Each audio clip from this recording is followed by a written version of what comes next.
Nouvelle édition sur Évasion Guinée, bonsoir à tous. Au sommaire, la CENI continue son cadre de concertation avec les acteurs impliqués dans le processus électoral. Ce matin, l'institution a échangé avec certains représentants de départements ministériels et ceux des institutions nationales. Les clients de la Badam étaient une fois encore dans la rue ce jeudi pour réclamer à l'État le paiement de 36 milliards de francs guinéens. La manifestation a été reprenée par les forces de l'ordre et un journaliste a payé quelques frais de cette manifestation. Près de 8000 élèves de la ville de Flia risquent d'être déscolarisés cette année si rien n'est fait. Pour éviter cet état de fait, il est temps de soutenir le projet PRIA Relève-toi. Une fois encore, bonsoir et bienvenue à tous. Comme je vous le disais au sommaire, la CENI multiplie ses différentes rencontres avec les acteurs concernés dans le processus électoral guinéen. Ce jeudi, l'instance électorale s'est entretenue avec les représentants de certains départements ministériels concernés et ceux des institutions nationales. Objectif, procéder à la présentation des activités à court, long et moyen terme de l'institution. Aboubakar Sidiki Mané. Dans la perspective des élections locales et communautaires, la Commission électorale nationale indépendante CENI poursuit ses échanges avec les acteurs impliqués. Les dispositions relatives aux élections locales et la procédure de recrutement de l'opérateur technique international et l'expert chargé de l'implantation des dispositions techniques ont été entre autres les points débattus au cours de cette rencontre. Nous sommes obligés de travailler avec les autres institutions. Les élections que nous préparons, les élections locales, il y a des candidatures indépendantes. Donc tout le monde est intéressé, la société civile, les partis politiques. Et nous sommes donc en droite ligne avec la loi. Dans les jours à venir, la CENI va établir un chronogramme électoral pour la tenue des élections locales. Dans une approche strictement participative, la CENI va organiser une rencontre qu'on appelle un atelier de programmation des élections locales, donc de la partie électorale. Donc la CENI va mettre à la disposition de tous ceux qui sont concernés par ce qu'on appelle les parties prenantes, les citoyens, un chronogramme. Et donc vous aurez, comme vous avez dit, dans un délai tout à fait concret de par la loi, le jour du vote qui va sortir du chronogramme qui sera établi. Après avoir suivi avec une attention particulière la présentation et participé aux échanges, le représentant du Conseil économique et social à cette rencontre de la CENI souhaite que l'instance engage un dialogue avec les partis politiques. Nous avons suivi les exposés, à les entendre parler, on a l'impression que tout baigne dans l'huile et que ça passe très bien, qu'on peut même dormir tranquille. Alors qu'en réalité, sur le terrain, il y a des difficultés que les partis politiques posent, pensant que le dialogue devrait aller plus loin, surtout vers ces partis politiques, pour que tout le monde comprenne, et que surtout, une fois que les problèmes sont posés, parce que ce n'est pas la première fois qu'on nous apprend que ça se passe bien, il y a eu beaucoup de remarques, il y a eu beaucoup d'anomalies qui sont corrigées. La problématique du riz, objet d'une rencontre hier mercredi entre les producteurs de riz et le ministère de l'Agriculture. Une concertation pour trouver des approches permettant, entre autres, de booster la production locale en qualité et en quantité afin de réduire l'importation du riz et favoriser la commercialisation et la transformation sur place de la production locale. Adira Touba pour plus d'explications. Après plus de 50 ans d'indépendance, la Guinée continue d'importer et de subventionner du riz malgré son potentiel en hommes, en eau et en terres cultivables. À la date du 4 septembre 2014, plus de 150 tonnes ont été importées. Du riz vendu moins cher sur le marché et qui ravit la vedette à la production locale, d'où la nécessité de la mise en place d'une politique agricole adéquate afin de mieux accompagner les paysans et répondre ainsi à la demande sans cesse croissante en riz. Cette rencontre a donc permis de décortiquer les multiples problèmes qui freinent le développement agricole du pays. La Guinée, c'est un potentiel agricole de près de 6 millions d'hectares, dont 364 000 sont aménageables et aujourd'hui, moins de 5% le sont. Aménager signifie avoir de l'eau à sa disposition. Il faut des apports d'engrais, il faut des techniques culturelles, il faut également des machines pour la transformation de ce que vous avez produit. Pourquoi aujourd'hui la Guinée, avec tout son potentiel rizicole, n'arrive pas à stopper l'importation du riz? Après 4 années d'appui gouvernementale au niveau des intrants, qu'est-ce qui bloque? Qu'est-ce qui ne va pas? Je crois qu'il était temps de s'asseoir autour de la table et d'évoquer les contraintes à lever et pourquoi la Guinée aujourd'hui continue à importer 300 000 tonnes, 400 000 tonnes, voire 500 000 tonnes de riz. L'État n'accorde que 4% de son budget au secteur agricole, d'où souvent le problème de mobilisation de ressources financières. La faible consommation des intrants, la divagation des animaux et des différents insectes qui infectent les plants sont aussi autant de handicaps. Des épines qui peuvent être surmontées à travers, entre autres, l'aménagement des plaines, l'augmentation des infrastructures de stockage, la transformation locale du riz et la facilitation de la commercialisation. Je veux demander aux autorités compétentes de faire même des usines qui décortiquent les riz padis en riz net. Parce que la Guinée produit aujourd'hui beaucoup de riz, je sais. Les riz padis sont stockés dans nos magasins. On n'a pas de marché. Il faut travailler à améliorer la qualité du riz local pour qu'à qualité égale, le gouvernement mette en place des politiques de taxation des importations agricoles pour que nous puissions transférer la préférence de l'importation à la production. Cette fois-ci, nous demandons de créer des centrales d'achat ou de rizeries pour collecter nos productions. Dans la dynamique de réduction de l'importation de riz, d'aucuns pensent aussi qu'il est nécessaire de sceller un partenariat entre les différents intervenants de la chaîne de production jusqu'à la vente. Il s'agit aussi de mettre en place des stratégies pour inverser l'impact négatif causé par le virus Ebola, notamment en forêt, grenier du pays. Autre facette de l'actualité, c'est sous le thème Cap Guinée, une économie à construire, des opportunités à saisir, que se tiendra le forum économique maroco-guinéen le 9 septembre prochain à Casablanca. Il sera question pour l'État et les opérateurs guinéens de présenter des projets concrets, publics et privés, afin de dégager de bonnes affaires. Sarah Tamara. À l'heure où de nombreux transporteurs aériens et pays ont décidé de suspendre leurs vols et fermer leurs frontières aux pays touchés par le virus Ebola, le Maroc se montre solidaire et reste l'un des rares pays à desservir de manière régulière la Guinée et va même au-delà en organisant à Casablanca un forum maroco-guinéen. Cette rencontre très attendue à Casablanca confirme encore une fois la volonté du Maroc de renforcer sa collaboration économique avec la Guinée. La preuve en est avec la tournée du roi Mohamed VI cette année. Ce forum consacré aux opportunités économiques entre les deux pays verra la participation des acteurs des secteurs publics et privés marocains et guinéens. Il y a 2 ans, les secteurs privés des deux pays ont démontré leur détermination à travailler ensemble et cela a été particulièrement constaté au niveau de l'immobilier et des secteurs de transformation. À travers les accords de coopération déjà signés entre le Maroc et la Guinée en mars 2014, la Guinée devrait tirer le meilleur de la coopération sud-sud. Plusieurs secteurs d'activité, dont les transports, les infrastructures, le commerce et l'industrie, seront au centre de ce forum maroco-guinéen. Malheureusement, en Guinée, on constate que la plupart des départements concernés ne sont pas à jour pour la tenue de ce forum, qui pourrait donner un nouvel élan à la coopération maroco-guinéenne, voire même être un véritable facteur de développement en Afrique. Je vous l'annonçais au sommaire de cette édition d'information. Les membres du projet FRIA Relève-toi lancent un appel à la mobilisation de 100 000 cahiers et autres fournitures scolaires d'ici 20 septembre. C'est pour venir en aide à près de 8 000 élèves de la ville de FRIA depuis l'arrêt des travaux de l'usine Figia. Ces élèves sont menacés de déscolarisation si rien n'est fait d'ici l'ouverture. Outre l'éducation, plusieurs autres secteurs sont aussi menacés. Mania Condé nous en dit plus. L'urgence se pose à tous les niveaux à FRIA.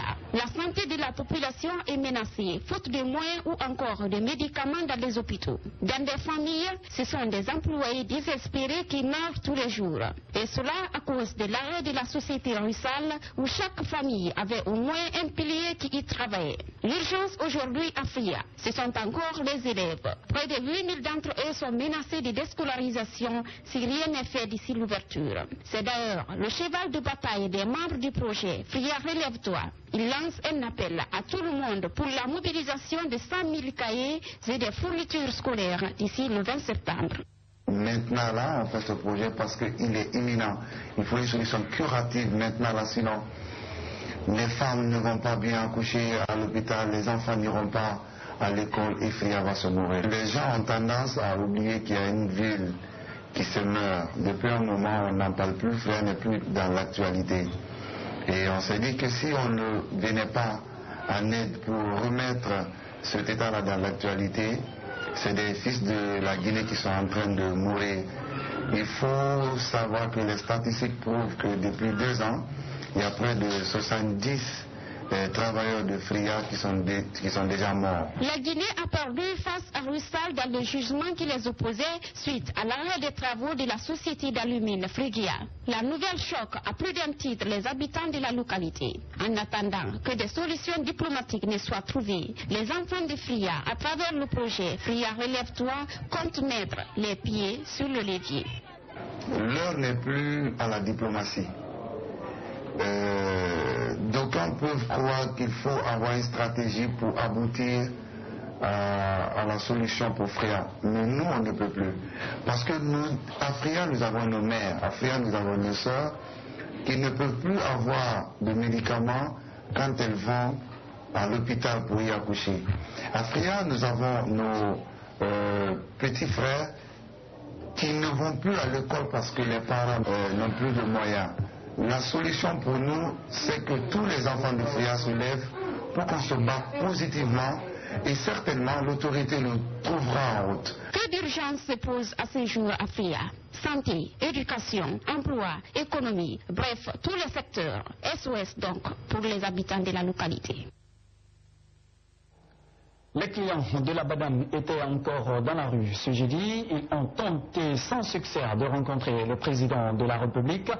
Les manifestants réclament le paiement de 36 milliards de francs guinéens, un montant qu'ils ont déposé à la Banque africaine de développement agricole et minier en faillite depuis 3 ans. Au cours de la grogne, un journaliste a été molesté par un gendarme devant le palais Sékou Touré. Mfali Guilabogui, reportage. Les clients de la Banque africaine de développement agricole et minier ont encore battu le pavé. Ils réclament le paiement des 36 milliards de francs guinéens aux responsables de la Badam, une banque en faillite depuis 3 ans. La colère s'est transformée en réfifé sur l'avenue de la République entre policiers, gendarmes et manifestants, lesquels ont brisé le cordon sécuritaire mais ont été empêchés de franchir la ligne rouge du palais présidentiel. Sur place, les clients de la Badam ne décolèrent pas. Monsieur le Président, il y a plus de 36 milliards de francs guinéens qui sont perdus des radars ou des terroristes économiques, des délinquants financiers, des apatrides. Nous ont mangé l'argent où cette banque ne fonctionne pas. Monsieur le Président, nous avons été empêchés d'accéder à la présidence. En mani militari, nous avons été frappés. Nous avons été blessés. Nous avons été menacés de tirer sur nous. Les autres manifestants enfoncent le clou. Je suis handicapé. Des gens comme moi m'ont dit dans la rue. J'avais 2 tracteurs, je suis agriculteur, tout le monde m'a vu. Mais aujourd'hui, je n'arrive plus à trouver même ma nourriture. 183 millions. Nous 14 milliards. Plan africain. Quel que soit, nous voulons notre argent même à la mort. Un dispositif sécurité a été déployé devant la présidence. Un journaliste a essuyé la colère des forces de sécurité. On était en train de couvrir la manifestation des victimes de la Badam, quand un agent chargé de sécuriser le président de la République, parce que c'est comme ça, moi je peux le dire, il est ici, il est venu, il m'a demandé de quitter. J'ai dit, mais écoutez, nous sommes là avec ces manifestants, je suis là pour la couverture de cet événement. Il m'a dit, non, quittez ici. Après, rapidement, il me gifle. J'ai dit, mais monsieur, qu'est-ce que vous faites là? Il reprend encore la même chose, il me gifle. Arrêté nez à nez. Pendant plusieurs heures, les manifestants ont tenté sans succès d'accéder au palais présidentiel. Ils comptent intensifier les manifestations des rues jusqu'à la satisfaction de leurs revendications. Après des affrontements hier à la Cité de Solidarité entre les forces de l'ordre et les handicapés, la Direction nationale de l'action sociale sort de sa réserve pour répondre aux accusations sur les rumeurs de détournement de fonds destinés au transfert des handicapés dans leur localité d'origine. Lansana Traoré pour plus de précisions. La Direction nationale de l'action sociale a procédé correctement au transfert des handicapés dans leur localité d'origine, dicte le directeur national de l'action sociale. S'agissant des accusations faites mercredi par certains handicapés concernant le paiement effectif de leur accompagnement, comme prévu, le directeur précise. Tout s'est bien passé dans l'ensemble, une vraiment n'est parfaite. Et donc, on a été un peu surpris ces derniers temps d'apprendre par certains que soit on se disait qu'ils n'ont pas reçu le montant qui a été annoncé ici, c'est-à-dire 2 600 000, parce que nous on a remis 2 600 000 à ceux qui sont pas à l'intérieur et 1 million à ceux qu'on a pris. Et les fiches de paie en font fort. Et ensuite, on aurait appris que la direction aurait promis 15 millions par personne. Nous inscrivons en faux cette information-là parce que nous, on n'a jamais dit à quelqu'un le taux qu'on doit mettre par personne. On ne l'a jamais dit d'ailleurs. La personne qui a annoncé ça, c'est une personne qui a déjà reçu 10 millions au niveau de la mosquée Faisal. Le transfert des occupants de la Cité de Solidarité s'inscrit dans le cadre de l'assistance aux personnes vulnérables et à la réhabilitation de la dite cité pour répondre aux normes du décret de sa création. Une fois arrivé au niveau des préfectures, ces personnes sont déjà affichées. Toutes ces personnes qui sont au niveau de ces préfectures vont bénéficier de l'appui du Fonds de développement social pour la mise en place des AGR. On aura commencé un début de réinsertion. Cette situation qui fait couler beaucoup d'encre est appréciée par l'association des handicapés de Guinée. Oui, c'est salutaire parce qu'il y avait un encombrement incontrôlable ici. Et mieux, l'atmosphère était polluée à tout point de vue. J'ai reçu des appels qui confirment que les gens ont reçu ces 2 600 000. Et ceux qui sont passés par la presse la dernière fois avant-hier pour parler n'importe quoi, il a affiché ce point, c'est des gens qui ont bénéficié de 10 millions. En plus de toutes ces précisions, la Direction nationale compte mettre une mission d'investigation dans les localités d'accueil où déjà des cas suspects d'arnaque ont été enregistrés lors de ce transfert. Bon nombre de citoyens se sont lancés de nos jours dans la vente ou la consommation de stimulants tels que le trésor de mer, café Touba ou encore le café noir. Que contiennent donc ces stimulants et quel est leur impact sur la santé? Salimata Diallo. Le trésor est un stimulant très convoité dans la capitale Conakry. Fait à base de miel, de thé et d'un morceau de champignon, le trésor serait selon les consommateurs un bon moyen de lutte contre la constipation, mais aussi de nettoyage des reins grâce à l'élimination facile de l'urine, ce qui conduirait ce consommateur à l'utiliser. Son importance, c'est du fait qu'il lutte contre la constipation rapidement. Il est diurétique, c'est-à-dire il permet l'élimination facile de l'urine avec les toxines. La vente du trésor est pour ce jeune un moyen de subvenir à ses besoins. Le bénéfice issu de ce petit commerce lui permet de payer sa scolarité et bien d'autres choses. Actuellement, c'est moi qui finance mes études à travers ce métier. Quand je quitte à l'école, je viens dans le labo, je travaille là-bas. Le peu que je gagne là-bas, bon, je finance ça dans mes études, quoi. Tout comme le trésor, le café Touba est également très prisé. Les vendeurs de cette boisson sont souvent installés dans des endroits peu reluisants. Toutes sortes de personnes y viennent, des hommes et même des femmes. Une consommatrice nous a confié hors micro que le café Touba permet de stopper une grossesse allant de 24 heures à 5 jours. Mais comment cette boisson est-elle fabriquée? Nous achetons le piment noir, le gingembre et puis le café noir. C'est ce que nous mélangeons avant de mettre au feu. Autre boisson très convoitée également, c'est le café noir, considéré comme un stimulant qui favorise l'activité physique. Le café noir est, selon certaines personnes, un moyen d'éveiller les sens. Quand j'ai envie de travailler, par exemple, au cours de la journée, ou prendre des heures sur mon travail, il me faut prendre une tasse de café noir bien serrée. Cela me permet de résister sur mon travail. Trésor, café Touba ou café noir ne sont pas sans conséquence. Toute substance qui n'a pas fait l'objet d'une étude scientifique ne peut pas être qualifiée de bonne. Pensons ce médecin. Tout ce qui n'est pas démontré sur le plan scientifique, nous ne pouvons pas donner des recommandations à ce sujet. La seule chose que je peux vous dire, je suis un scientifique, donc je ne peux pas confirmer quelque chose s'il n'y a pas de résultats scientifiques autour, parce que les résultats scientifiques sont fondés ici sur les essais cliniques. Compte tenu de l'ampleur de ces stimulants à travers la capitale, certains pensent que pour des mesures d'hygiène, il serait judicieux de les faire passer au laboratoire contrôle de qualité. Culture, dans cette édition d'information, la compétition Fitini Music Show lancée le 25 août dernier à Conakry se poursuit. Les préparatifs vont bon train chez les différents candidats. Pour cette troisième édition, Makissa Silla, candidate numéro 1 du Petit Journal, a choisi d'imiter Aïssata Kaba, présentatrice au groupe Évasion Guinée. Voici pour vous le coaching de Makissa Silla avec sa marraine, Marie-Chela Fofana. Marissa Silla, candidate numéro 1 du Petit Journal de la compétition Fitini Music Show, a choisi d'imiter Aïssata Kaba, présentatrice du journal télévisé et radio au groupe Évasion Guinée. J'ai choisi tante Aïssata Kaba parce que quand je regardais Évasion Guinée, souvent je la voyais présenter à la télé, donc j'ai aimé son style. Depuis le début de la compétition, Marissa vient tous les jours au groupe Évasion pour son coaching. Avec sa marraine, la petite apprend la présentation et tous ses secrets. La répétition se passe bien quand je viens à l'Évasion. Elle m'apprend comment lire, comment faire les gestes, les styles. Elle m'apprend tout ça.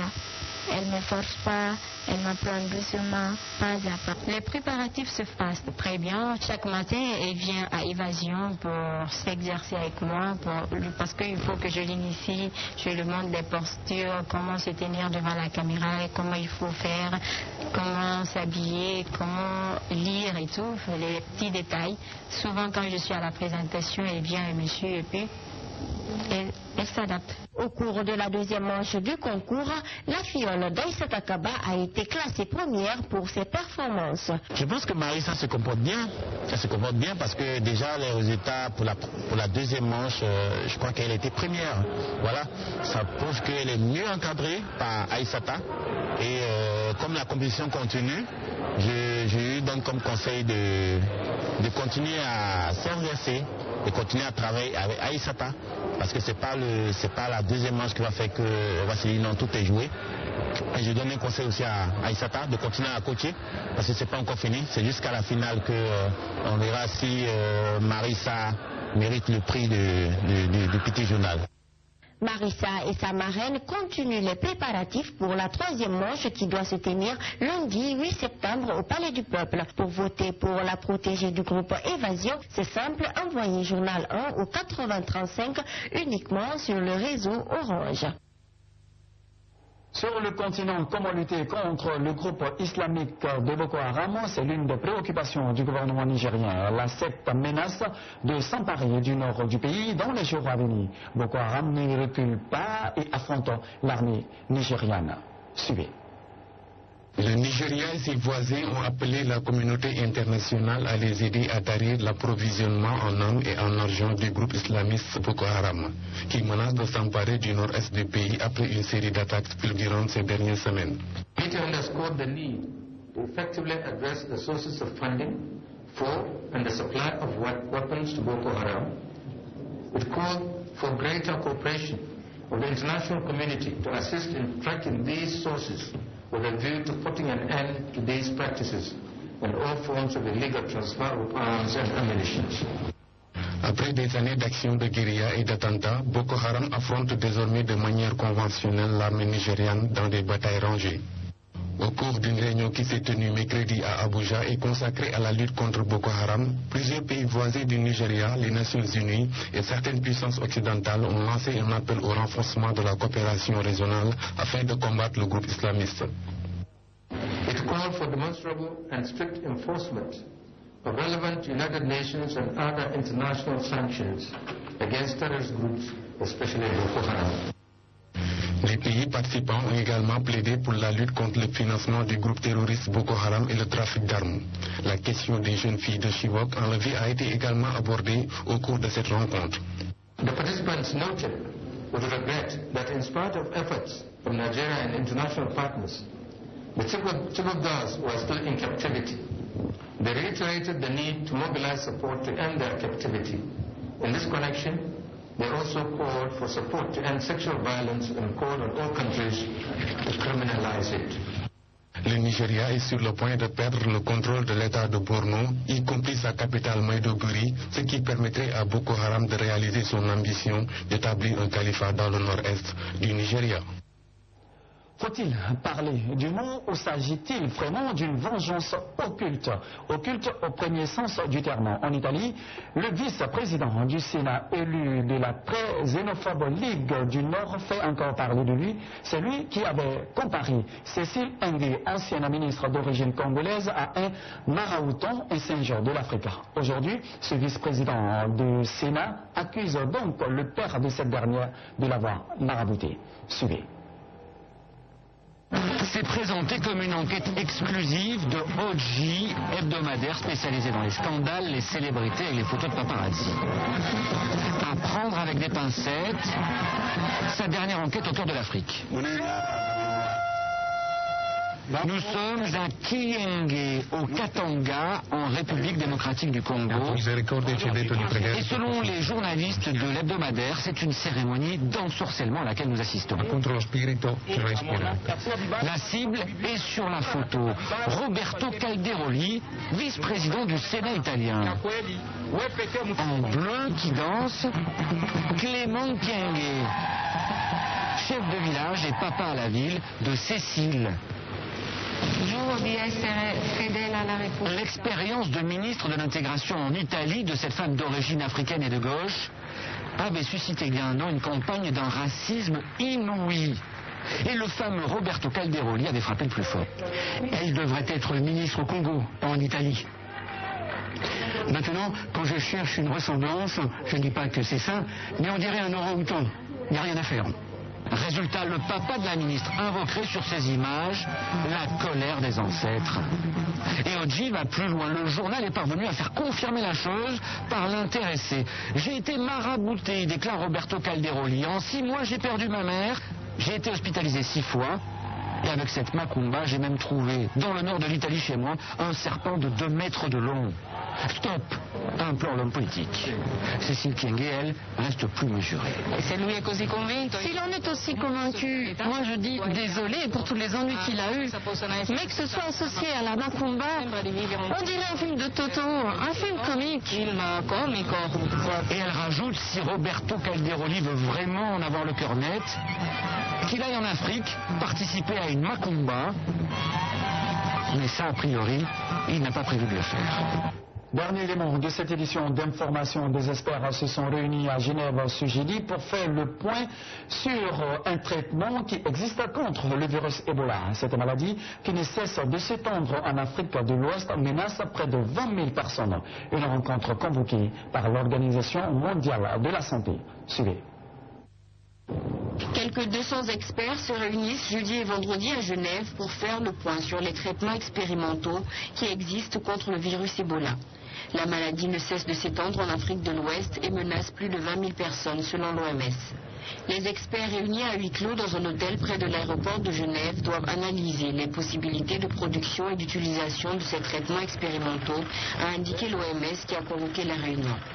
Cette réunion vise notamment à informer les autorités réglementaires nationales sur la situation des produits susceptibles d'être utilisés et favoriser les contacts entre les pays touchés et les fabricants.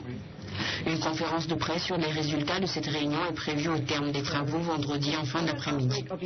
D'après l'OMS, la flambée actuelle du virus Ebola en Afrique de l'Ouest est sans précédent par son ampleur et sa complexité et par la charge qu'elle impose au système de santé.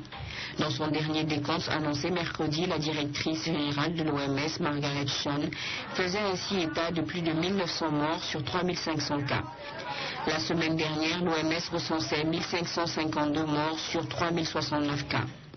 Toute une gamme d'interventions n'ayant pas fait leurs preuves, produits sanguins, thérapies immunitaires, médicaments et vaccins sont en cours de développement à des stades divers, mais aucun d'eux n'a encore été homologué pour un usage standard. Au début du mois d'août, un groupe d'experts réunis par l'OMS avait conclu que dans les circonstances particulières de cette flambée et sous réserve